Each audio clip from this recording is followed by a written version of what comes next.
been forever, and I'm sorry about that, but I've been really busy. I've been taking calculus. I've been going to Boston every day for to take calculus, and it's just been really busy. And calculus is over now.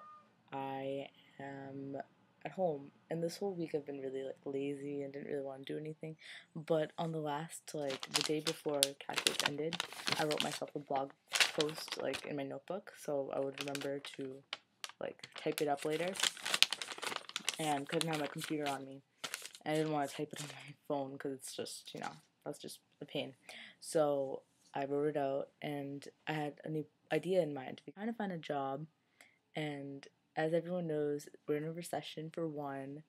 There's no jobs out there for people who are trying to make a difference that are not canvassing more. And I'm not an unsocial person. I consider myself a pretty social person, but it's not something. I don't think that standing on street corners is actually going to make that much of a difference. I feel like me out on the internet doing this, I make more of a difference than if I stood on a street corner in the middle of Boston trying to get people's attention. Because see, on the internet you click on stuff and then you want to look at what you're clicking on, right? If you click on this link, you actually kind of want to check it out before you go to another link or stop watching. But on a street corner, you just keep walking. People have their iPods on. People they don't care.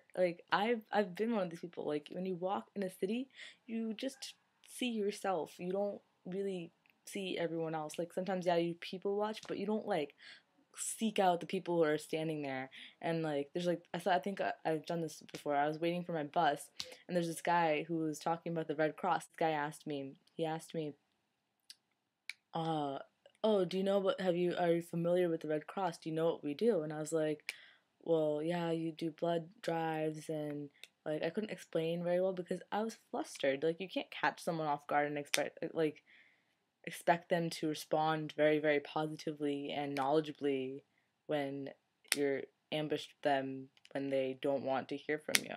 I mean, it's harsh to say it like that, but that's how I felt. I was like, yeah, I know that the Red Cross goes everywhere and does really great things and all this stuff, but I don't really, I'm not going to start saying all that when I'm about to board a bus to go home after a long day at school. So that's my opinion on all canvassing. So, job interview number 1 was a company that was selling cutlery. Didn't want to do that, so it was a door-to-door deal. So yeah, it didn't work for me. Did cancel the interview. The second job was for Environment America, and I just applied online. I didn't think anything would happen, and I got a call the next day. That's not normal, and he wanted to schedule an interview. So it was for the environment, so my parents were cool with it. But then my mom looked it up, and it was a scam. There's many scams where people have to do the quota, and if you don't make the quota of canvassing to enough people and getting enough money donations from them, you don't make money that day and you lose your job. So I thought that was not gonna work for me, and I canceled the interview. Then number 3. So on this time, before I even made an interview or anything, I called the guy and I told him that I'd been scammed twice by 2 different jobs, and I did not want to canvass, and what would I be doing if I was working for Oxfam America. And he said that, for one, it's not Oxfam America, it was Grassroots America on behalf of Oxfam, and that should have tipped me off. And then he said, he started describing the job, and he said, yes, it is a canvassing job, and I said, thanks, but no thanks. So that's what brought us here to this moment.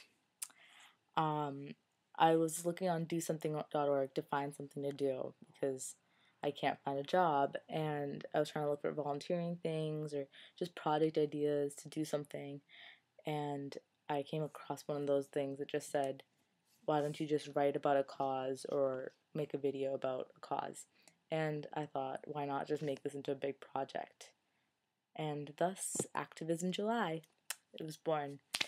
And so every day I will be blogging at reytheactivist.blogspot.com, and I will be making a video at least every week, and if not every week, every like more often than that, because it's only 4 videos if you think about it, because it's just one per week for every week in the month. So that's not too many. I can do that, and I'm really excited. And I'll have many different causes for you guys to talk about. I'm actually in a dance production that's for a cause called Vision Aid, so I will talk more about that later. And I just want other people to get involved in this too. So if you have any comments, if you have any video responses, if you have any ideas for what I could do to make this a bigger project, let me know. I really want people to spread this link and spread this idea to more people so that we can get more people involved. And if you can get the bigger people, like bigger YouTubers and bigger bloggers involved, that would be amazing. I would love you forever. So thanks, and I hope that you will follow me on my journey and you will join me and make your own videos and your own blog posts about these causes and being an activist, because I think it's a very important part of my what I want to do in my future and what I like to do and what I care about. So I hope that that makes you want to do something too. Thanks, and I shall see you guys soon. Bye.